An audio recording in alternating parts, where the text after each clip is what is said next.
The true travelers seem to be normal people, but hidden deep within lie stark secrets about other worlds and abilities that could rip Teyvat we know and love in half. So in today's video, we shall combine two theories into one and weave them together to create a timeline on how the twins arrived in Teyvat. Don't forget to subscribe and like, and let's jump straight into it.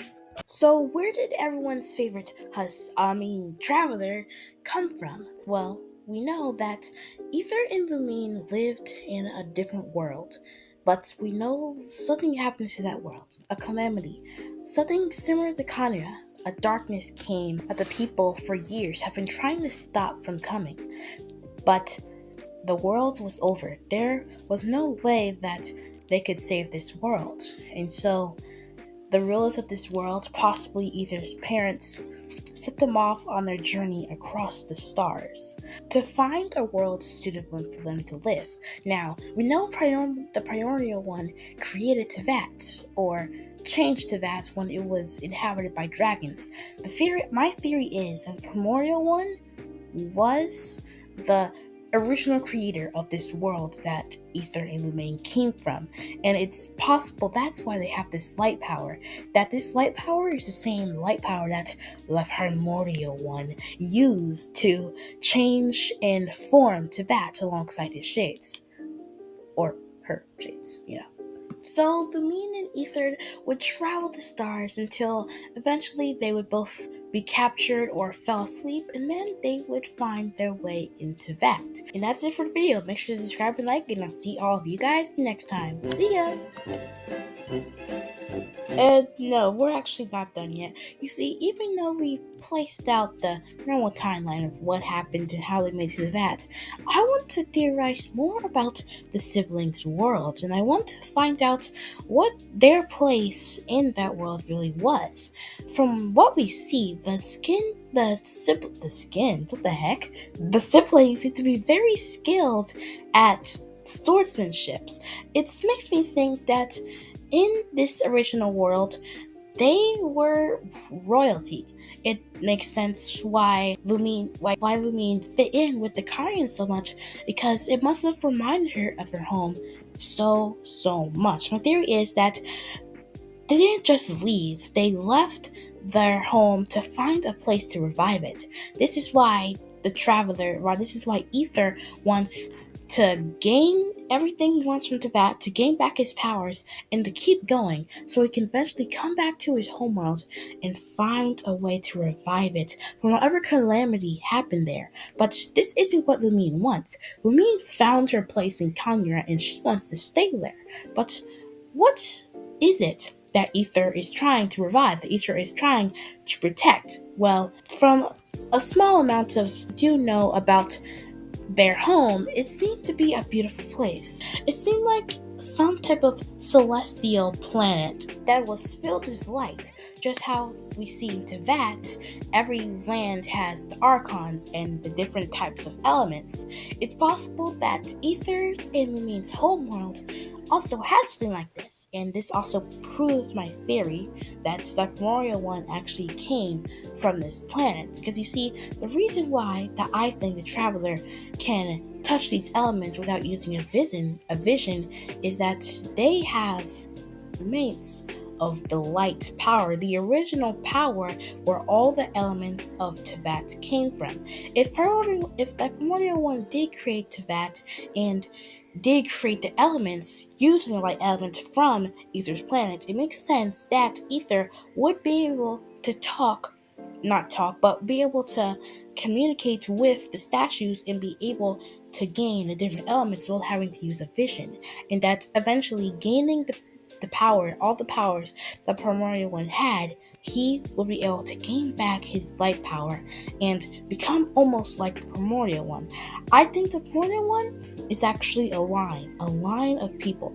Well, maybe not as actually like a line, but more like a family or a clan, in that the light power is passed on from generation to generation, and those people are kind of like the royals in the society. It seems like this world was also very technologized advanced, because we know they were trying to figure out a way to stop this calamity, but they couldn't stop it, and eventually it did end up coming and destroying Ether and Lumine's land, or world, which how they live in the first place. Let's talk about the light power. Now, we talked about it briefly over the other sections in the video, but I want to go in depth. I want to really think about what this light power is. I think it is indeed something that came from the primordial one, and I think it is the power of creation. Now I'm getting some straight Ninjago stuff right here. We got creation, we got destruction right here. What is this? Are we what's gonna appear? Now we gotta have the first Senjutsu master and Genshin now? Not yet. Now back on topic, if this is the power of creation, and if Ether does go across all different nations, getting different elemental powers and stuff, and eventually does gain this light power and becomes almost like a god, I believe Ether will have to be the one to save the primordial one, because this heavenly principle seems extremely powerful, and whoever's currently in the big Celestia right now doesn't seem to be the original people that created this world. They seem to be extremely powerful, probably even more power than the primordial one himself, because they literally took out the twins in a couple seconds. This girl is super powerful. I think that when they lead their war against Destiny, once Ether does save Lumine, go check out this video right here if you want to learn more about that. When Ether does save Lumine, they'll also find the primordial one. But Lumine will wake up to that, not knowing where to go. She'll wake up near Kanya and she'll be brought in by the people.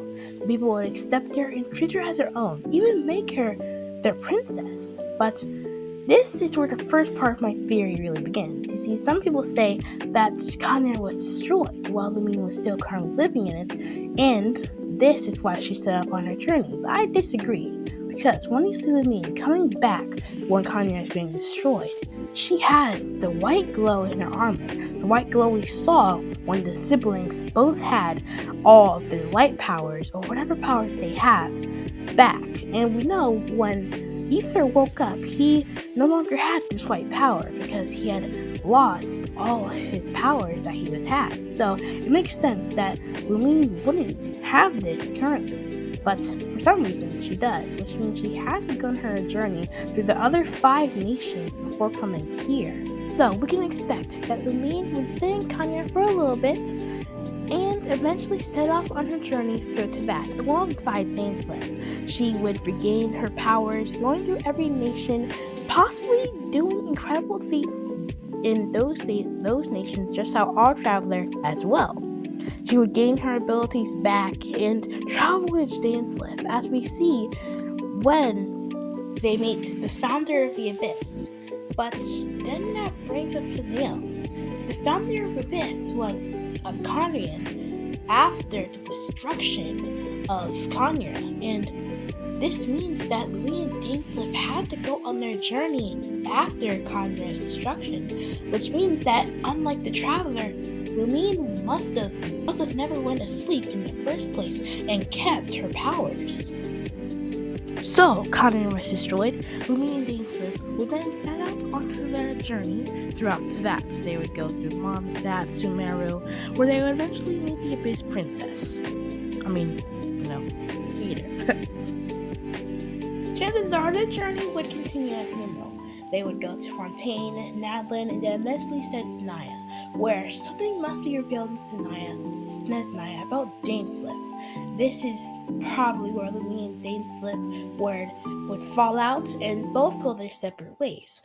So Lumine would probably go back to Sumeru and become the Abyss Princess. Eventually, the Abyss would probably spread all across Teyvat. Possibly the Abyss would set up their base somewhere else, where they can control and manipulate all the 5 nations of Teyvat. Lumine will continue growing her power, becoming stronger and stronger. She also would get this abyssal power to go alongside her light power that I assume she never lost in the first place. It seems like Lumine must have never went to sleep at all. It must have immediately went to the vat where she gained her powers and went to Kanya. Now, why does she do this? Well, it's to defeat Celestia, of course, but why? It seems that Lumine has gained a certain connection to Teyvat. Either, if you didn't know already, he really only wants to leave Teyvat and find a new homeworld. The whole reason he is journeying across Teyvat is to gain his powers to eventually go home. But Lumine doesn't want to leave. She's sold on staying here, defeating Celestia and the unknown god, and eventually recreating Kanya and curing the Abyssal warriors. But that's another thing. The Abyssal warriors, they seem to like their abyss powers. Not that it's a curse. They say it's a gift of some type. Could the abyss possibly destroy Celestia and create a new order, completely take over Teyvat? And this is something that I think could happen. Genshin says in the final trailer that tells what's going to happen in that story that they must rescue his sister, or Ether must rescue his sister that Dainsleif has her captured. Could Lumine possibly go through with this plan? Uther throw Celestia, possibly alongside the Fatui, and eventually Dainsleif would have to step in to stop this from happening.